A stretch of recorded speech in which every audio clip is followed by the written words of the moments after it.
Hi, I'd like to welcome you to the Newfield Network. So you want to be a coach? My name is Linda Fischer, and I am the Director of Client and Community Relations. And I'm also a 2008-2009 graduate of the Coaching for Personal and Professional Mastery training. Today we're going to have two presenters, and I have the pleasure of introducing them and having be mentors to me. First, I'd like to introduce Julio. He's our founder at Newfield Network with over 35 years as a leader in the coaching industry.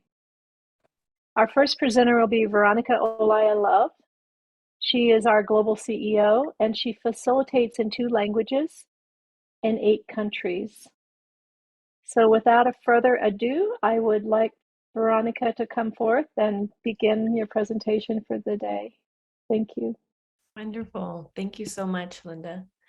I am delighted to be with all of you here today. Looking forward to the conversation and the dialogue. I wanted to begin by giving a little bit of context. This particular time together is called So You Want to Be a Coach. And so with that, I wanted to really take a look at what is happening in the coaching industry and in today's world as we start to navigate this conversation. So the first part is to just recognize that in the Forbes article in January of 2022, Aruna quotes, he says that coaching has become a key ingredient in professional success. So we're just noticing that coaching is really being highlighted and emphasized for successful ways to be in different industries in the profession, as well as in our own personal lives. And that the coaching industry right now is at about a $20 billion industry. So it is one of the fastest growing industries of our time. And it's continuing to grow. Projections say that by 2026, that we will actually be at 27.5 billion. So we're in a prosperous time for coaching. And with that, we also have the International Coach Federation. And the International Coach Federation, they're the accrediting body for coaching industry. And they set coaching standards, and they also credential coaches. So that membership is actually growing, whereas many other associations are diminishing in this time. So currently they have 50K members in over 156 countries around the world. And Newfield Network, our organization, our coach training program was actually the very first program to be accredited by the ICF. So we have been around actually even before the ICF started. So we have a long history of being in this industry. And the Newfield Network has actually trained over 70,000 coaches, individuals, leaders for over 30 years. And we've been doing our coach training programs around the globe at different times in different countries. And here's a list of some of the countries that we've done our programs in the US and Canada, Holland. We've been in Spain, Mexico, Argentina, Chile, Peru, Colombia, and beyond. So we can see that coaching is really this global phenomenon. And one of the things I really wanted to take a look at is that we see that coaching is growing and prospering as an industry. And we also see that there is so much happening in today's world. So we're noticing that there's a financial wellness and vitality to coaching. And at the same time, right, we are living in a time of a meta crisis. We have the environmental crisis. We have a political polarization. We have wars happening. We've had COVID happening. And so we're in a time of great change. And lots of things are happening in this time. So isn't it interesting that while all of this shifting and changing and transformation is happening, coaching is on the rise. And my sense is that there is good reason why coaching is on the rise. Part of that is what I was sharing here about the 3 Ps, that coaching addresses a deep care for people, a deep care for the planet, and also for prosperity, for profit, so that there is goodness in all these different facets simultaneously. And so when we speak of deep care, that coaching as an industry has a deep care for this multi-layered and multifaceted world that we're in, we're also recognizing that the people that are interested in becoming coaches also have a profound care. And so it's a beautiful way where we can align our personal cares, what matters most to us as individuals, with being of service to the planet, to the globe, and to humanity. And this is a lovely thing that we can begin to look at as a future coach, or in becoming a coach professional. What area do I want to impact and to be of service to the world? So am I wanting to focus on organizations? Am I wanting to put attention in assisting and partnering with people through their daily challenges and struggles? Do I want to support individuals through transition, through divorce, through loss of a loved one, through loss of a job, or any other transition? Or am I wanting to be an executive coach and supporting people in that arena?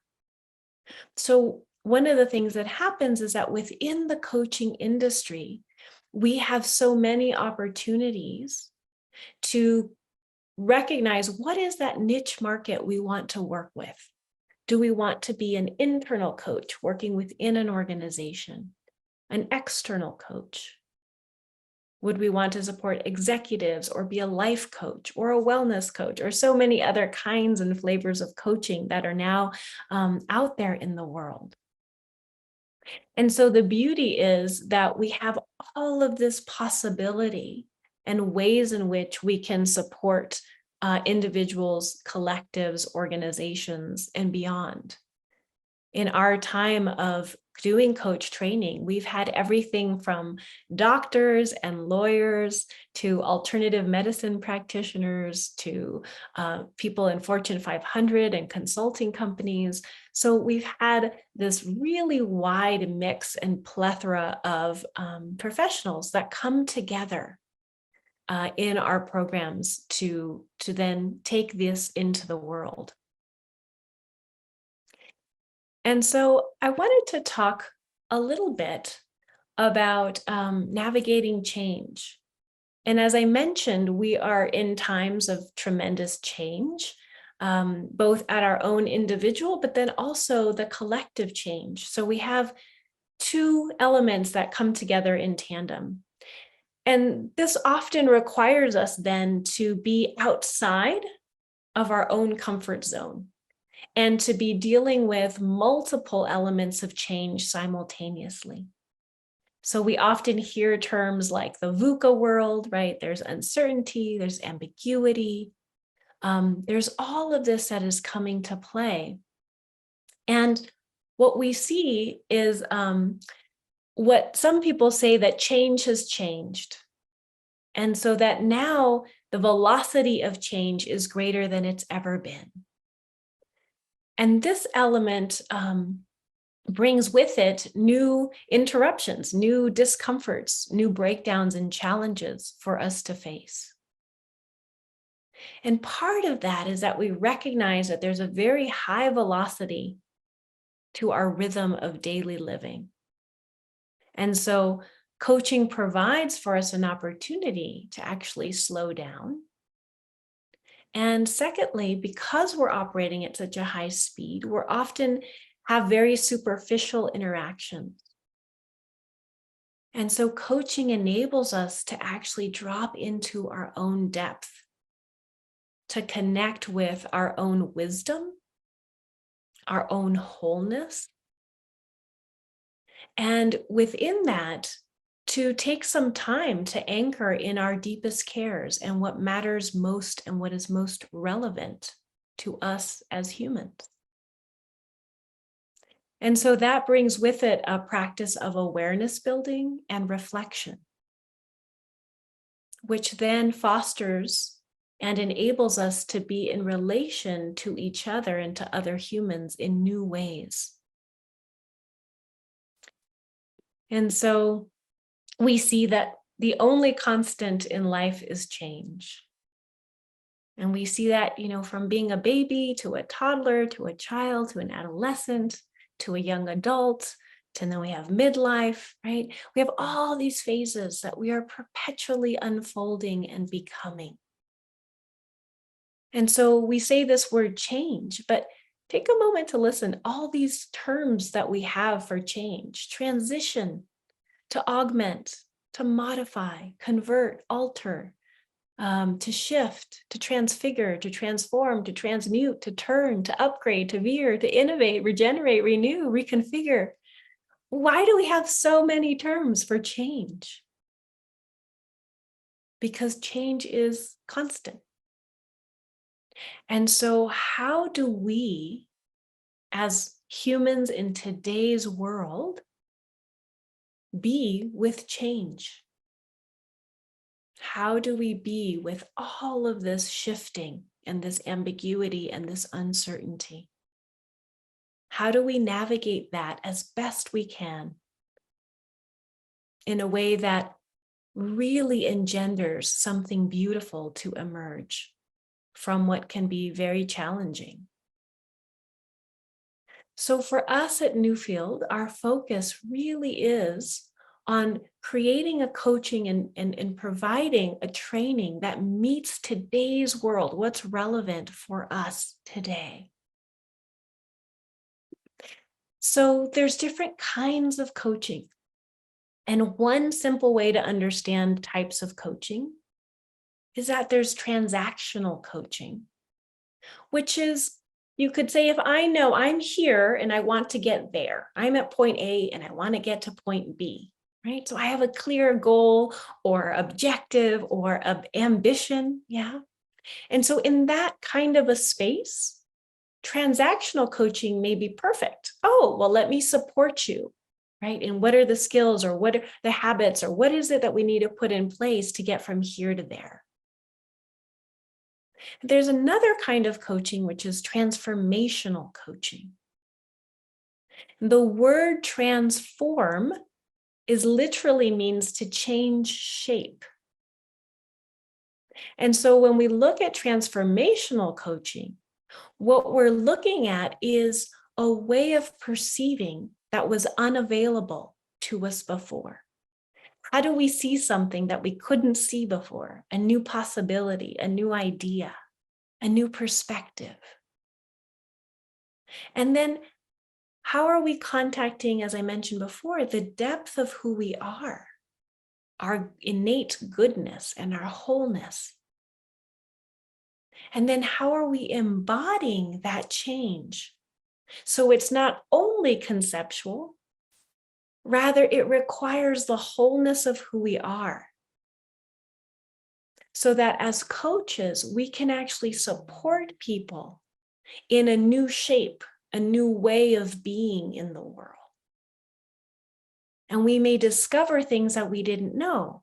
So rather than, oh, I'm going from A to B, given the uncertainty of today, perhaps we don't know where we're going, or we see 12 different possibilities, and how do we choose? So with all of that ambiguity and complexity, transformational coaching can really support and assist us to meet the challenges of our time through this sense of cultivation of who we are and how we're showing up in life to really meet the challenges of our day, whether that's dealing with our children and our spouse and work and all these different components of life coming together. How do we be with that fullness? Or as I mentioned before, how do we be with that and loss or divorce or change in career? And then we add to that environmental crisis, political polarization. So all of this is coming together. So as coaches, we have an opportunity to pay attention to the individual and also to see that that individual is situated within a larger context that we also need to consider and examine in order to expand what's possible. So Newfield, our methodology, is something that that I'm particularly passionate about. I think it's a gorgeous methodology, in part because of its simplicity, which also allows for its depth. So our methodology is experiential. It means that we're learning beyond simple theory or abstraction, but we're learning through the experimenting, the doing, the being. So it's embodied learning. And it's integrative, meaning that we're drawing from different disciplines and having a more holistic approach to how we train our coaches. And it's time tested. As I mentioned before, we've been 30 plus years doing this. So sometimes I say it's like good wine. We've had time to steep. We've had time to really put these practices to test them in different scenarios, in different countries, in different cultures. And we've seen the beauty that emerges when we integrate these models and distinctions and this methodology. And then, as I've been mentioning time and time again, that Newfield's methodologies are really excellent to help us navigate these uncertain times. So with that, I'm going to pause there and just check in Linda. Yeah, thank you, Veronica, so much. We do have a question. How has a Newfield curriculum or perhaps some of the principles evolved over 35 years? So that is a lovely question. We could spend a whole week on that one. I'm actually going to defer. Julio is about to share with us some of the core principles. And so I think weaving that question in with his speaking might make more connections for you to understand our core principles. And then maybe Julio can speak a little bit to that process of how it's evolved. All right, thank you very much. Appreciate. Look at the following. I arrived to live in this country at the end of the 70s, and I began to participate in, I was a lawyer at that time. That was my profession originally. I haven't ever done any law thing since then. But when I arrived to California, something was happening at that time very strongly. You know that the generation of the hippies, the children of the hippies was arriving now to work. And they constantly were saying, why every time you teach a class, for instance, in organizations, in companies, it's so serious, it's so dramatic, it's so numbers and numbers. And well, there's no place to play. Anyway, that little voice was a lot stronger than a voice of the children of the hippies. It was a stronger sense about how we learn in our times, literally. And not only how we learn, but what is knowing. And through history, every time the human being has had a big change, we have changed a lot of assumptions, most of them leaving us unconsciously. We have had so many changes in so many ways that it's difficult for us to imagine how will be the world, how a previous worldview in the world, like the Middle Ages, how do they see reality? What did they see? And I say, well, the same thing that we see. No. Literally, a shift, a dramatic shift happened every time that humankind changes from one era to another. Roman Empire to the Middle Ages to modernity. And let me put this, I wasn't planning to do this, but I'm going to do it anyway. Look at this. We think of learning, knowing, and we go to a place and we have two things in mind. I want to have more information. I want to have more information. I want to have more information or some skills. Learning is a lot bigger than that. Something about the present understanding, the present of life, the present view of the world is not working any longer. And we don't articulate that the way I'm doing it, but it's present. There's something there. So let me put a little formula for you to speak about this. If we have, there's one word, I'm going to put only a letter, the observer. We observe reality in a particular way. But we are not observers of the observer that we are. In other words, we look and we take for granted what we see, what we understand. It's taken for granted. That's the way it is. That's the way things are. Rarely we observe how we observe. Let me continue. The observer, whatever is the view of reality they have, take action and produces results. And guess what? When we are not happy with our results, the first thing we do is to say, I need to do different actions. I need to take action differently. But we are condemned to keep doing the same if the worldview hasn't changed. In other words, if we don't change the observer, we can change a little bit action here and there, but the results will be the same. Let me quote Einstein, and I beg you to listen carefully what he says.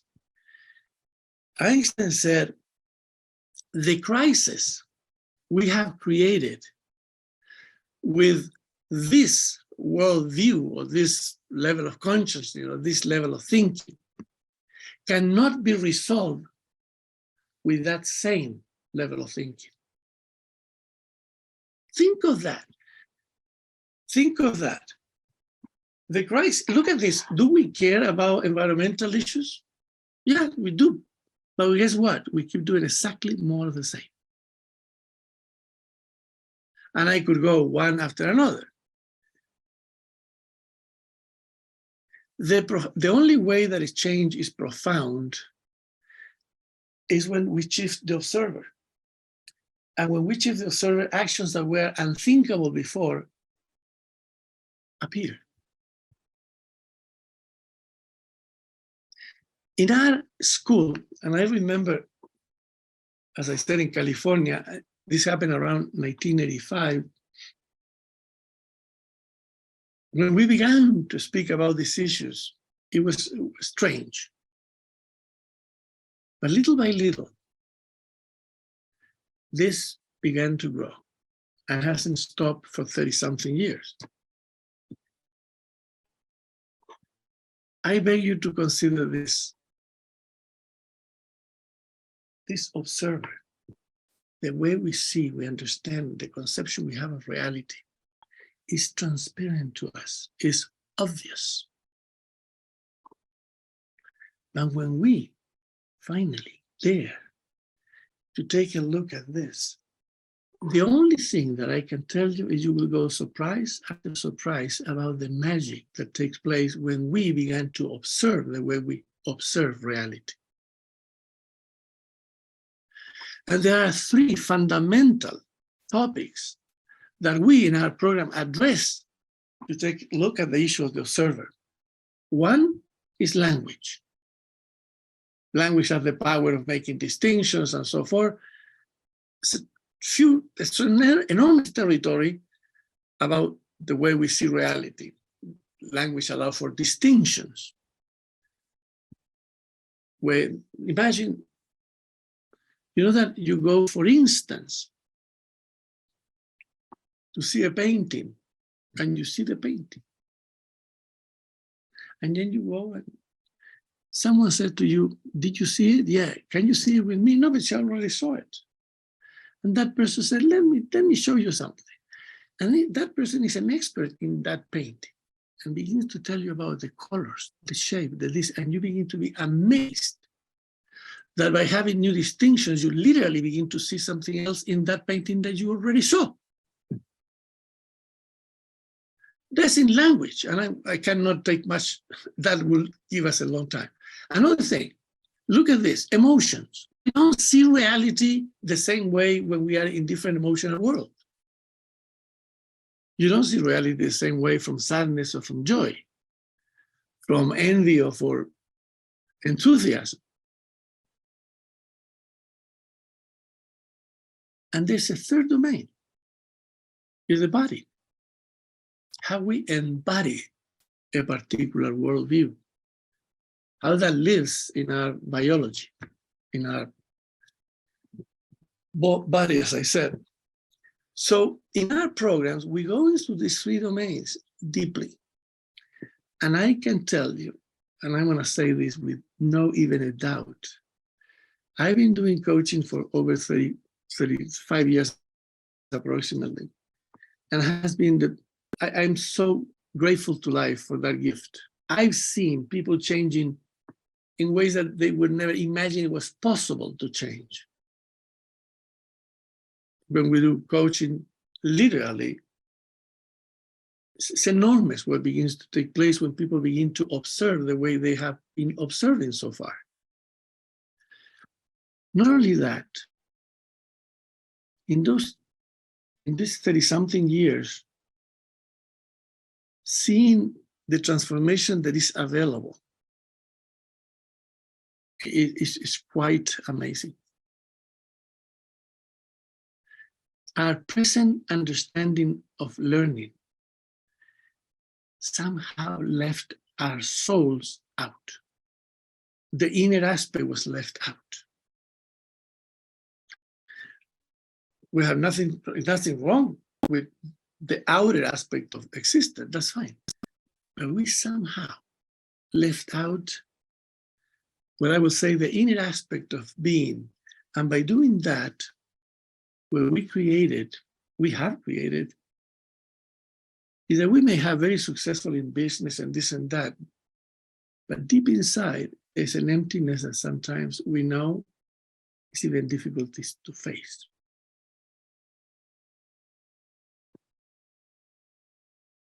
Maybe when you listen to me, you may think that I'm exaggerating, but I'm profoundly grateful of seeing that thousands of people I've been witnessing, part of that, have shifted their lives in ways that were unimaginable.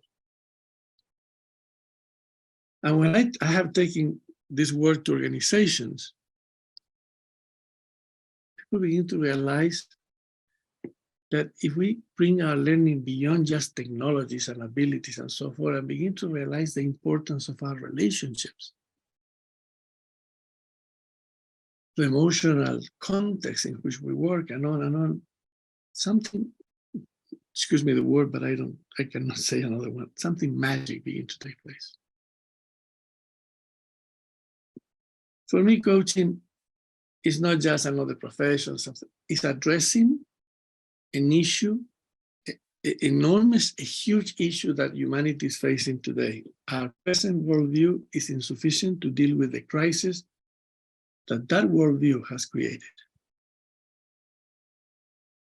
And we see the emptiness, we see the despair.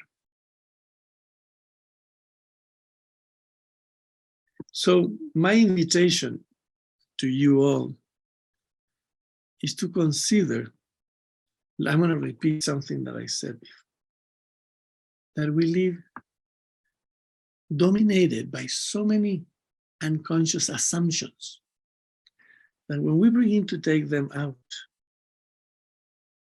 literally all is what happened. When we take away our unconscious assumptions, you know what happened? A freedom that was unthinkable before is available to you. You begin to experience it. I remember in California, one day I was doing my early courses at that time. I had a woman in the program, and I remember that I was working with some person, another woman, by the way, in the room, and I finished with that person, and another raised her hand. And she said to me, "Can you coach me as you did to that lady?" That was the first time that I heard the word coach. For me, coaching was a sport kind of activity.